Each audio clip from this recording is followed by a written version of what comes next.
Hello friends, welcome back to my channel. मैं हूं आपकी फ्रेंड वर्षा। फ्रेंड्स, आज की इस वीडियो में हम बात करेंगे कॉमर्स के कुछ इंपॉर्टेंट क्वेश्चंस की। स्टार्ट करते हैं वीडियो को। फ्रेंड्स, ये क्वेश्चंस हमारे ह्यूमन रिसोर्स मैनेजमेंट से हैं। वीडियो पसंद आए तो वीडियो को लाइक कीजिए, अपने फ्रेंड्स के साथ शेयर कीजिए। किसी भी तरह की कोई भी क्वेरी हो तो प्लीज़ ज़रूर बताइएगा। स्टार्ट करते हैं questions. Dash is given to improve motivations and productivity among employees. अब देखिए, यहाँ पर ये क्वेश्चन पूछा गया है कि ऐसा क्या है जिसके थ्रू हम एम्प्लॉयज की मोटिवेशन को तो इम्प्रूव करेंगे ही, साथ प्रोडक्टिविटी को भी इम्प्रूव करेंगे। तो देखिए, यहाँ पे ऑप्शन है salary, incentive, wages, French benefits या फिर कंपेंसेशन। ये सारे ही मोटिवेशन में काम करेंगे, लेकिन याद रखिए यहाँ पे प्रोडक्टिविटी गिवन है। तो प्रोडक्टिविटी हम इंक्रीज करवाना चाहते हैं, तो उसके लिए जो हमारे वेजेस है, इंसेंटिव वेजेस, हमें उसको देना पड़ेगा, जिसके थ्रू हम प्रोडक्टिविटी को इम्प्रूव कर सकते हैं। और प्रोडक्टिविटी इम्प्रूव होगी, वो किसके थ्रू होगी? जब उनके अंदर मोटिवेशन आएगा काम करने का। तो इसलिए यहाँ पे ऑप्शन बी हमारा राइट आंसर हो जाएगा। Any casual emoluments or profit attached to an office or position in addition to the salary of wages is। अब यहाँ पे हमें ऐसा प्रॉफिट बताना है जो कि किसी पोजीशन से अटैच है। अब वो सैलरी के साथ, सैलरी ऑफ वेजेस के साथ दिया जाएगा, तो वो क्या है? सैलरी, पॉकेट्स, फ्रेंच बेनिफिट्स या फिर कंपेंसेशन।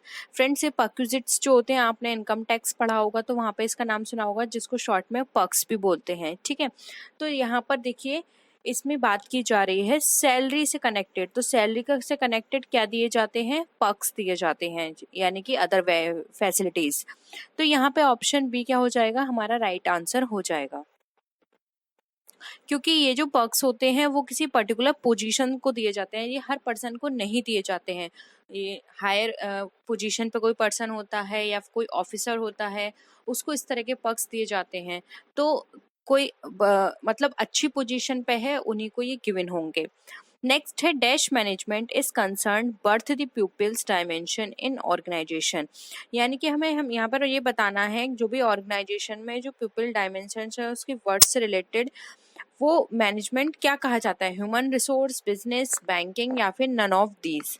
तो देखिए, यहाँ पर इसका राइट आंसर होगा ए। उसको हम बोलते हैं ह्यूमन रिसोर्स मैनेजमेंट, जो कि कंसर्न होता है पीपल की डायमेंशन से रिलेटेड। डायमेंशन मतलब यहाँ पर यह है, ह्यूमन रिसोर्स पर्टिकुलरली पर्सन, जो पर्सोनेल होते हैं उन पर काम करता है, उनका रिक्रूटमेंट, उनका ओरिएंटेशन, उनकी सैलरी, वेजेस, उनके वर्क डेवलपमेंट, उनकी सेटिस्फेक्शन, सारे इसकी बात करता है ऑर्गेनाइजेशन में। इसलिए यहाँ पर आएगा इसका राइट आंसर ह्यूमन रिसोर्स। ठीक है, नेक्स्ट है dash is a function of management which is concerned with instructing, guiding and inspiring people in the organisation to achieve its objective. यानी कि हमें वो फंक्शन बताना है मैनेजमेंट का, जो कि हमारा कंसर्न होता है किसी को गाइडिंग, इंस्ट्रक्शन में या फिर इंस्पायर करने में, ऑर्गेनाइजेशन के गोल को अचीव करने के लिए। ऑर्गेनाइजिंग कहलाता है, डायरेक्टिंग है, स्टाफिंग है या फिर कंट्रोलिंग है। तो देखिए, यहाँ पर इसका राइट आंसर हो जाएगा, जब हम इस तरह की सारी बातें करते हैं तो यहाँ पर राइट आंसर होगा ऑप्शन नंबर ए। ये हमारा ऑर्गेनाइजिंग कहलाता है, क्योंकि ऑर्गेनाइजिंग के अंदर ये सारी चीज़ें हम देखते हैं कि किस तरह से हमें इंस्ट्रक्ट करना है, गाइड करना है, इंस्पायर करना। और ये सारी किससे कंसर्न होंगी? जो भी गोल सेट किए गए हैं उनके अचीव कर पाए हम, यानी कि जो भी हमने अचीव करने के लिए गोल अपने सेट किए हैं, उनको किस तरह से हम अचीव कर सकते हैं, ये सारी चीज़ें हमारे उसके कंसर्न में होंगी। ठीक है, तो ऑप्शन ए यहाँ पे हमारा राइट आंसर हो जाएगा। नेक्स्ट क्वेश्चन है dash is a process which verifies whether everything occurs in the organisation according to plan. अब यहाँ पे हमें बतानी है ऐसी कौन सी चीज़ है, प्रोसेस है, जो कि हमारी वेरीफाई करती है सारी चीज़ों को, जो भी हमारे प्लान के अकॉर्डिंग होती है ऑर्गेनाइजेशन में। प्लानिंग कहलाती है, कंट्रोलिंग, डायरेक्टिंग या फिर ऑर्गेनाइजिंग। तो देखिए, इसका यहाँ पे राइट आंसर होगा ऑप्शन नंबर बी, कंट्रोलिंग में। ये हम देखते हैं कि जो भी हमने अपने प्लान बनाए थे उसके अकॉर्डिंग सारी चीज़ें काम कर रहे हैं या नहीं, ये वेरीफाई किया जाता है कंट्रोलिंग के अंदर। इसलिए ऑप्शन बी यहाँ पे हमारा राइट आंसर हो जाएगा। नेक्स्ट क्वेश्चन है dash is the main object operative function of personal management. यानी पर्सनल मैनेजमेंट का ऑपरेटिव फंक्शन क्या है, वो हमें बताना है। ट्रेनिंग, सिलेक्शन, प्रोक्योरमेंट या फिर डेवलपमेंट। यहाँ पर इसका राइट आंसर होगा, देखिए, ऑपरेटिव फंक्शन की बात की गई है पर्सनल मैनेजमेंट में। ये जो ट्रेनिंग, सिलेक्शन और डेवलपमेंट है ये ऑपरेटिव फंक्शन में नहीं आते हैं। तो ऑपरेटिव फंक्शन में क्या आता है, उनको प्रिक्योर करना, इसलिए यहाँ पे ऑप्शन सी हमारा क्या हो जाएगा, राइट आंसर हो जाएगा। Procurement is the main first main operative function of personnel management. Next है dash is the process of allocating task among its members for achieving organizational objectives. यानी कि ऐसी कौन सी प्रोसेस है जिसके अंदर टास्क जो एलोकेट किए जाते हैं टास्क सभी मेंबर्स को अपने गोल को, जो भी ऑर्गेनाइजेशन का गोल है उसको अचीव करने के लिए, वो किसके अंदर एलोकेट किए जाते हैं, ऑर्गेनाइजेशन के अंदर, डायरेक्टिंग के अंदर, स्टाफिंग के अंदर या फिर कंट्रोलिंग के अंदर। तो ये सारी चीज़ें हम ऑर्गेनाइजेशन के अंदर करते हैं। ऑर्गेनाइजिंग में क्या होता है कि जो भी हमने अपने गोल सेट किए हैं उसके अकॉर्डिंग वहाँ के जो मेंबर्स होंगे उनको टास्क अलॉट कर दिए जाएंगे कि आपको ये सारी ड्यूटीज़ करनी है, जिसके अकॉर्डिंग हमारा जो गोल है वो हम उसको जल्द से जल्द अचीव कर पाएँ। ठीक है, तो ऑप्शन ए यहाँ पे हमारा राइट आंसर हो जाएगा। नेक्स्ट क्वेश्चन है dash approach considers employees as a resource in the same way as any other business resources। यानी कि ऐसी कौन सी अप्रोच, हमें यहाँ पे अप्रोच का नाम बताना है जिसके अंदर employee as a resource use किया जाता है in the same way as the other business resource. यानी कि जो बिजनेस में अदर रिसोर्सेज होते हैं जैसे कि फाइनेंस हो गया, हमारा रॉ मटेरियल हो गया, और जितने भी रिसोर्सेज हैं उनकी तरह हम एम्प्लॉय को भी एज अ रिसोर्स यूज कर रहे हैं। वो किस अप्रोच के अंदर ये कहा गया है, क्लासिकल, सिस्टम, हार्वर्ड या फिर नन ऑफ दीज। तो देखिए यहाँ पर इसका राइट आंसर होगा ऑप्शन नंबर बी। बी के अंदर यानी कि सिस्टम अप्रोच में एम्प्लॉयज को एज अ रिसोर्स यूज किया जाता है अदर रिसोर्सेज की तरह। ठीक है, तो ऑप्शन बी यहाँ पे हमारा राइट आंसर हो जाएगा। नेक्स्ट है, पहले हम क्वेश्चन देख लेते हैं। A separate department namely department is now set up in all organisation to tackle the problem of personnel in the organisation. यानी कि हमें उस सेपरेट डिपार्टमेंट का नाम बताना है जो आजकल हर सभी तरह के ऑर्गेनाइजेशंस में सेट किए जाते हैं। जो भी पर्सोनेल यानी कि जो एम्प्लॉयज को अपॉइंट किया जाता है या फिर पर्सोनेल से रिलेटेड जो भी प्रॉब्लम्स होती हैं उनकी प्रॉब्लम को सॉल्व करने के लिए उस ऑर्गेनाइजेशन उस डिपार्टमेंट को बनाया जाता है। ऑप्शंस देख लेते हैं कौन कौन से हैं। मार्केटिंग, एडमिनिस्ट्रेशन, स्टाफिंग या फिर पर्सोनेल। तो देखिए यहाँ पर डायरेक्ट दे रखा है पर्सोनेल, और यहाँ पर किसकी प्रॉब्लम को टैकल किया जाएगा, पर्सोनेल की ही प्रॉब्लम को टैकल किया जाएगा। इसलिए पर्सोनल डिपार्टमेंट एक अलग से डिपार्टमेंट उनके लिए बनाया गया है जिससे कि ये मेनली उनके ऊपर फोकस कर पाए, उनकी प्रॉब्लम के ऊपर, जिससे कि उनका टाइमली उनको उसका सोल्यूशन भी मिल जाए। नेक्स्ट है dash is a detailed and systematic study of job to know the nature and characteristics of the pupil to be employed in different kinds of job। यानी कि हमें ऐसी बताना है ऐसी कौन सी डिटेल और सिस्टमैटिक स्टडी है जॉब की जो कि जिसके अंदर हम अ, जो भी पर्सन होते हैं उसके नेचर, उसकी करेक्टरिस्टिक्स को जानते हैं कि वो किस जॉब के लिए सही है। जॉब एनालिसिस के अंदर हम करते हैं, जॉब डिस्क्रिप्शन के अंदर, जॉब एनरिचमेंट या फिर जॉब इवेल्यूएशन। तो देखिए यहाँ पर इसका जो राइट आंसर होगा वो होगा ऑप्शन नंबर ए, जॉब एनालिसिस। जॉब एनालिसिस में हम ये डिटेल स्टडी करते हैं कि ये जो पर्सन है इसकी ये नेचर है, ये करेक्टरिस्टिक्स है और ये इस जॉब के लिए फिट है। ठीक है, जबकि जॉब डिस्क्रिप्शन में क्या होता है कि उसको कैसा काम करना है, कहाँ करना है, क्या उसकी कंडीशंस होंगे, ये सारे जॉब डिस्क्रिप्शन में होता है। जॉब एनरिचमेंट में उसकी इफ़िशिएंसी को इम्प्रूव किया जाता है, इफ़िशिएंसी को इम्प्रूव करा जाता है, उसको एक्सपेंड किया जाता है। जॉब इवेल्युएशन में उसने जो भी काम किए हैं उसकी जो परफॉर्मेंस है उसको इवेल्युएट करके उसका प्रमोशन या डिमोशन किया जाता है। ठीक है, आई होप ये सारी चीज़ें आपको क्लियर हुए होंगे। नेक्स्ट आते हैं, the result of the job analysis are written in a statement known as. यानी कि जो भी जॉब एनालिसिस का जो रिजल्ट निकल कर आया है उसको किस स्टेटमेंट में लिखते हैं, job evaluation, job description, job specification या फिर नन ऑफ दीज। तो देखिए यहाँ पर इसका राइट आंसर हो जाएगा वो है यहाँ पे ऑप्शन बी, जॉब डिस्क्रिप्शन। जैसा कि मैंने आपको बताया था कि जॉब डिस्क्रिप्शन में क्या है, जो भी हमने एनालिसिस की है उसकी यहाँ पे स्टडी की जाती है, मतलब रिटन फॉर्म में इसमें लिखा जाता है कि इस पर्सन का नेचर ये है, इसको ये काम करने हैं, इसकी ये कंडीशंस होंगी, ये सारी चीज़ें यहाँ पे डिटेल में लिखी जाती हैं जॉब डिस्क्रिप्शन के अंदर। ठीक है, तो ऑप्शन बी यहाँ पे हमारा राइट आंसर हो जाएगा। नेक्स्ट है dash is a statement which shows a maximum acceptable human qualities necessary to perform a job satisfactorily. यानी कि ऐसा कौन सा स्टेटमेंट है जिसमें ये शो किया जाता है कि मैक्सिमम एक्सेप्ट मतलब जो ह्यूमन क्वालिटीज होती हैं जॉब सेटिस्फैक्ट्री को लेके, वो इसके अंदर इंक्लूड की जाती हैं। Job evaluation, job description, job specification या फिर नन ऑफ दीज। तो इसका राइट आंसर हो जाएगा देखिए job C, job specification. Job specification में क्या होता है, जो भी पर्सन की क्वालिटीज होती हैं वो यहाँ पर लिखी जाती हैं कि इसकी ये क्वालिटीज हैं, इसलिए इसको पर्टिकुलर इस जॉब के लिए अपॉइंट किया गया है। यानी कि एक तरह से उसको ये जो हम कहते हैं ना स्पेसिफिक क्वालिटीज, वो यहाँ पे मेंशन की जाती हैं जॉब स्पेसिफिकेशन में, जिससे कि उसको जो भी ड्यूटीज दी जाए वहाँ पर वो इजीली काम करे और वहाँ पर जो उसकी प्रोडक्टिविटी है वो मैक्सिमम निकल कर आए। क्योंकि जब तक आप किसी पर्सन को उसकी एबिलिटी के अकॉर्डिंग उसको जॉब नहीं दोगे तब तक वहाँ पर उसका लगने का कोई फायदा नहीं है, और ना ही आपकी जो सेटिस्फेक्शन है वो आपको पूरा मिलेगा और ना ही उस पर्सन को, क्योंकि उसको वो चीज़ आती नहीं होगी जहाँ पर आपने उसको सेट किया होगा।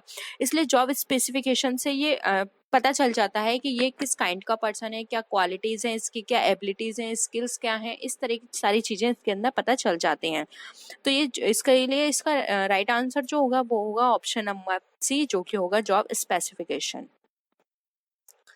नेक्स्ट आते हैं, job dash simply means the shifting of an employee from one job to another without any change in the nature of job।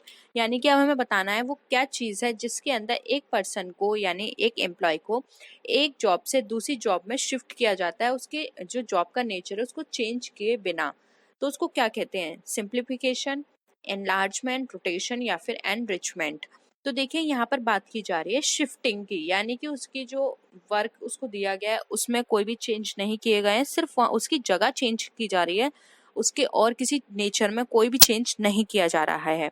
इसलिए देखिए यहाँ पर ऑप्शन सी जो है वो राइट आंसर होगा जॉब रोटेशन। जॉब रोटेशन का मतलब क्या होता है, जैसे कि आपने बैंक में देखा होगा जो पर्सन एंट्री कर रहा है वो बाद में आपको दूसरी टेबल पे बैठा हुआ मिलेगा, और जैसे जो पर्सन जिसने कल कोई और काम किया था वो आपको आज एंट्री की टेबल पे बैठा हुआ मिलेगा। यानी कि क्या है, जॉब बैंक के अंदर जॉब रोटेट होती रहती हैं। मेनली ये बैंक में होता है, वैसे अदर जगह भी हो सकता है, लेकिन बैंक से आप इजीली समझ सकते हैं क्योंकि आपने बैंक में देखा होगा।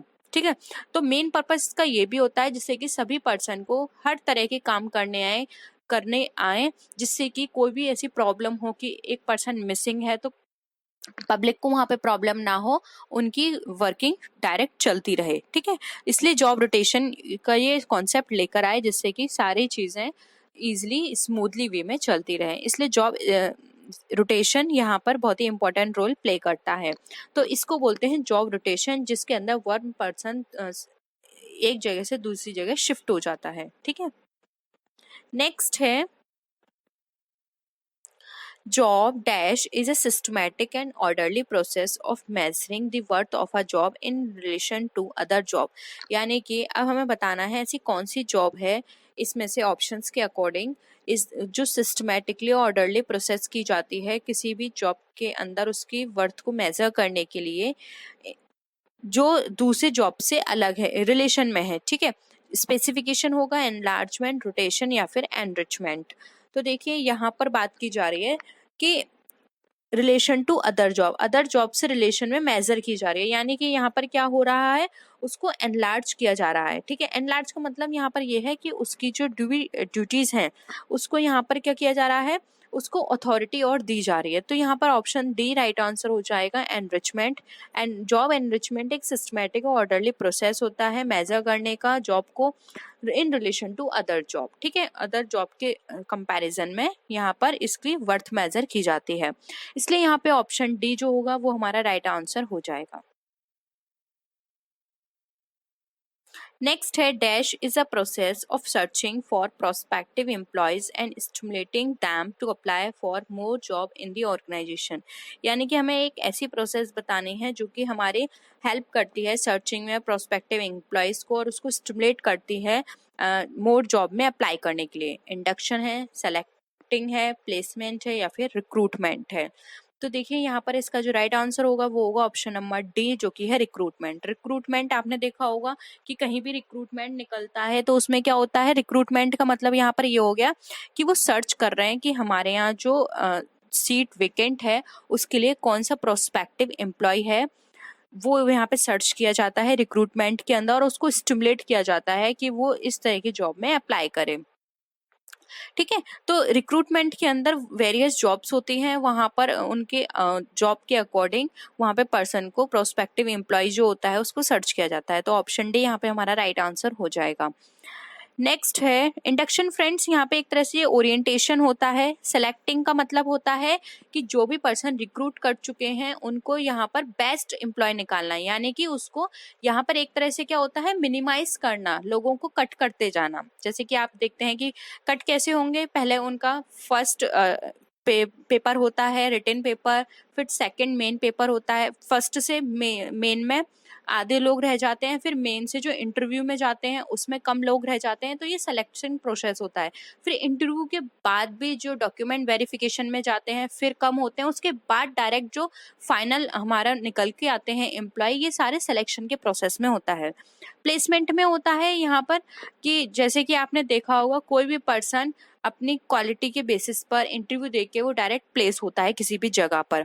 ठीक है, तो ये प्लेसमेंट होता है कि यहाँ पर कंपनी आपके पास खुद आती है, और रिक्रूटमेंट में होता है कि आप खुद उस जॉब के लिए फिल करते हो, देन वो सारी प्रोसेसिंग करते हो, उसके बाद आप उसकी जॉब में वर्क करते हो। ठीक है, नेक्स्ट है dash is the process of choosing the most suitable person from all the applicants, यानी कि ऐसी कौन सी प्रोसेस है जिसके अंदर चूज किया जाता है सुइटेबल पर्सन को सभी एप्लीकेंट्स में थे। अभी मैंने फ्रेंड्स ऊपर आपको समझाया था तो आप वहां से इजिली समझ सकते हैं। जैसे कि यहाँ पे है इंडक्शन, सेलेक्टिंग, प्लेसमेंट, रिक्रूटमेंट, वही ऑप्शंस है। तो मैंने आपको अभी सेलेक्टिंग में बताया था कि यहाँ पर क्या होता है सिलेक्टिंग के अंदर कि यहाँ पर पर्सन को जो सुइटेबल पर्सन होता है उसको चूज किया जाता है उन सभी एप्लीकेशंस में से। तो यहाँ पे इसलिए ऑप्शन बी यहाँ पे राइट आंसर हो जाएगा selecting. Selecting is the process of choosing the most suitable person from all the applicants. ठीक है, अब चूज कैसे किया, क्योंकि वो उसने सारी जो भी लेयर्स थी, सारी प्रोसेसिंग थी, उसको उसने क्वालिफाई कर लिया, इसके बाद उसका सिलेक्शन हो गया। ठीक है, तो ऑप्शन बी राइट आंसर हो जाएगा। नेक्स्ट आते हैं dash is related with her decision to place a selected individual in one job than another। अब ऐसी कौन सा यहाँ पे कॉन्सेप्ट है जिसके अंदर ये डिसीजन लिया जाता है कि कौन जो सिलेक्टेड इंडिविजुअल है उसको वन जॉब से अदर में हमें यहाँ पर फिक्स करना है या फिर हमें उसको रिक्रूट करना है। प्लेसमेंट, सिलेक्शन, रिक्रूटमेंट या फिर इंडक्शन। तो देखिए यहाँ पर इसका जो राइट आंसर होगा वो होगा option number A placement. Placement में क्या है, placement is related with a decision to place a selected individual in one job then another, यानी कि पहले वो कहीं और वर्क करता था, वहां से हमें दूसरी जगह उसको प्लेस करना है, ये प्रोसेस हमारी प्लेसमेंट कहलाती है कि हमने उसको यहाँ पे प्लेस कर दिया, अब वो यहाँ पे वर्क करेगा। ठीक है, प्लेस करने का मतलब यहाँ पर आप डायरेक्ट ले सकते हैं, प्लेस दे रखा है यानी कि प्लेसमेंट से रिलेटेड है। ठीक है, नेक्स्ट है dash is defined as downgrading an employee by reducing his salary, decrease his responsibility and authority and status. अब यहाँ पे हमें बताना है ऐसी कौन सी चीज है या कॉन्सेप्ट है जिसके अंदर डाउनग्रेड का मतलब है उसका जो ग्रेड है, जैसे कि ए लेवल एम्प्लॉय था तो अब उसको बी लेवल एम्प्लॉय कर दिया, तो इस तरह से डाउनग्रेड करना उस एम्प्लॉय को बाय रिड्यूसिंग, यानी कि उसकी सैलरी कम करके, उसकी रेस्पॉन्सिबिलिटी कम करके, उसकी अथॉरिटी और उसकी स्टेटस को कम करके। तो यहाँ पर हमें वो देखना है क्या है। ऑप्शंस देख लेते हैं, ट्रांसफर है, प्रमोशन है, डिमोशन है या फिर नन ऑफ दीज है। तो देखिए यहाँ पर साफ दे रखा है कि डाउनग्रेड किया जा रहा है उसको by salary, responsibility, authority and status, इन सभी के थ्रू। तो देखिए यहाँ पर इसका जो राइट आंसर हो जाएगा वो हो जाएगा ऑप्शन सी। ट्रांसफर तो ये होता है एक जगह से दूसरी जगह ट्रांसफर करना है, यहाँ पर उसकी सैलरी, रेस्पॉन्सिबिलिटी, अथॉरिटी कम हो ये नहीं है। ठीक है, ये जरूरी नहीं है। प्रमोशन में क्या होता है, ये सारी चीजें इंक्रीज होती हैं, सैलरी भी उसकी इंक्रीज होती है, रेस्पॉन्सिबिलिटी भी बढ़ती है, अथॉरिटी भी उसको ज्यादा मिलती है, स्टेटस भी बढ़ता है। लेकिन डिमोशन में क्या होता है, ये सारी चीजें कम हो जाती हैं। अब ये डिमोशन भी बहुत तरह से हो सकता है कि उसको जो टास्क दिए गए थे उसने ठीक से परफॉर्म नहीं किया, हो सकता है वो उस जॉब के लिए सूटेबल ना हो सकता है कि वो अब इतना हार्ड वर्किंग ना हो, बहुत सारे रीजंस हो सकते हैं जिस वजह से उसका डिमोशन किया गया है। उसकी परफॉर्मेंस अप्रेजल जो किया जाता है वहाँ पर वो सही ना बैठा हो, उसकी परफॉर्मेंस जो भी उसके लिए स्टैंडर्ड सेट किए गए थे उसको उसने कॉम्पीट ना किया हो, तो इन सारी चीज़ों की वजह से कई बार डिमोशन होते हैं। तो इसलिए यहाँ पर ऑप्शन सी इसका राइट आंसर हो जाएगा। तो ये थे हमारे आज के क्वेश्चंस। आपके कितने क्वेश्चंस सही गए प्लीज़ ज़रूर बताइएगा। कोई भी क्वेरी हो, कोई भी टॉपिक आप कवर करवाना चाहते हैं, किसी भी टॉपिक की आप थ्योरी चाहते हैं थ्योरी क्लास में, तो प्लीज़ ज़रूर नीचे कमेंट सेक्शन में बताइए। हम कोशिश करेंगे उसके बारे में डिस्कशन करने की। कोई भी आपको क्वेरी लगती है, डाउट लगता है, कमेंट सेक्शन में ज़रूर लिखिए। नेक्स्ट वीडियो में फ्रेंड्स फिर मिलते हैं आपसे और भी अच्छे वीडियोज़ के साथ। तब तक के लिए टेक केयर, बाय बाय।